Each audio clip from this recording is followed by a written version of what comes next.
teman-teman, saya Kartina Budi Francisca. Saya Alivia Zahra. Kali ini kita akan mengajak kalian untuk sedikit mengenal tentang dunia interpreting, khususnya interpreting konsekutif. Jadi, apa sih interpreting itu? Interpreting adalah proses penerjemahan secara lisan dari bahasa sumber ke dalam bahasa sasaran. Dan orang yang melakukan kegiatan tersebut disebut interpreter. Interpreting berbeda dengan translating. Sedangkan untuk translating adalah proses penerjemahan secara tulisan dari bahasa sumber ke dalam bahasa sasaran.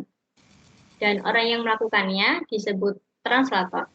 Jadi, meskipun sama-sama menerjemahkan, mereka memiliki sebutan yang berbeda.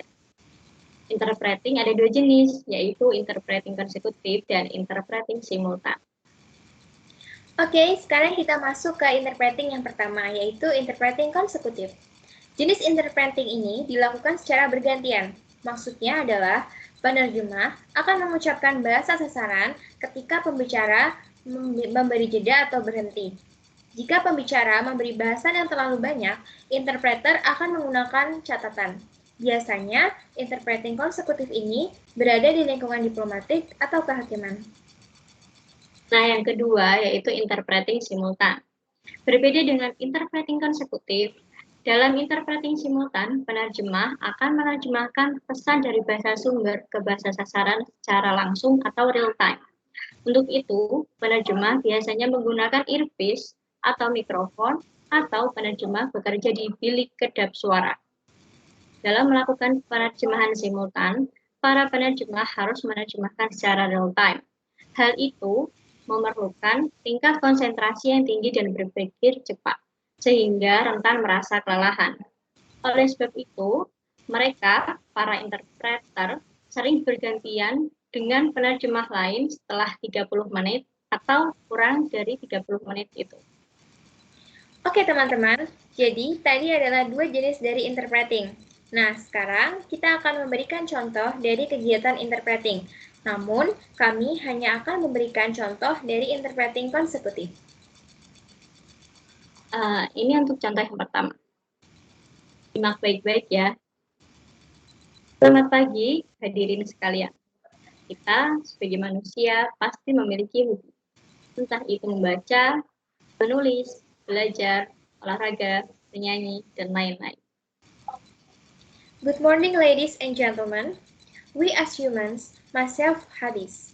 It could be reading, writing, studying, sports, watching movies, singing, or etc. Oke, kita sekarang akan masuki contoh yang kedua. Adanya hobi juga bisa menjadi salah satu obat setelah kita melewati sesuatu hal yang melelahkan ataupun hal yang sulit. Namun, di zaman sekarang, orang-orang yang ingin berbuat baik dengan bercerita kisah rutinitasnya justru sering dianggap sebagai suatu hal yang buruk. Teman saya pernah bercerita bahwa dia sangat menyukai K-pop. Dan dahulu, dia sering membagikan hobinya menonton YouTube K-pop di Instagram. Having a hobby can also be healing after we go through something tiring or difficult. However, nowadays, people who want to do a good thing by telling stories or sharing their routines are often being a bad thing. My friend once told me that she really likes to watch K-pop on YouTube, and usually she often shared her hobby on her Instagram. Nah, jadi dalam dunia interpreting atau interpreter, penerjemah bukan berperan sebagai mediator di antara dua pihak. Satu-satunya tugas dari seorang interpreter adalah setia untuk menyampaikan pesan dari pembicara. Jika dalam situasi pembicara marah, berkata kasar, dan menyampaikan ancaman, maka penerjemah tetap harus menerjemahkan hal tersebut. Penerjemah juga harus memperagakan gestur yang sama dan apa yang dilakukan oleh pembicara. Pekerjaan sebagai seorang interpreter adalah pekerjaan yang sangat penting. Karena itulah yang memungkinkan adanya komunikasi baik antar negara maupun perseorangan. Oleh sebab itu, pekerjaan ini termasuk ke dalam pekerjaan yang berat karena harus bisa memaknai pesan yang disampaikan secara akurat dan jelas. Baik, itu teman-teman. Tadi sedikit informasi mengenai dunia interpreting.